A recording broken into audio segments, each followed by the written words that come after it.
Hello friend, কেমন আছো তোমরা? আশা করি ভালো আছো। আর আমিও খুব খুব খুব ভালো আছি। তো আবারও চলে এলাম রত্না ডেলি ব্লগের ছোট্ট একটা ব্লগ নিয়ে।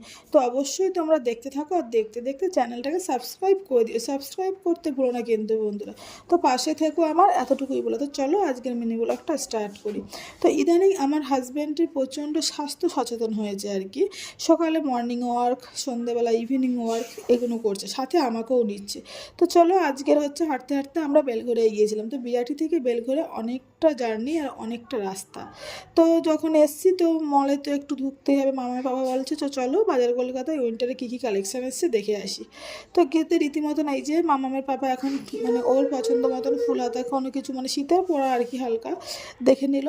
আর এরপর হচ্ছে আমার পালা। তো মলে এসছি, কিছু ট্রায়াল দেবো না আর কিছু নেবো না তা তো কখনো হতেই পারে না। তো আমি আমার পছন্দ মতন এই দেখো কুর্তিগুলো, অ্যাডজাস্টেবল কুর্তি, খুব সুন্দর।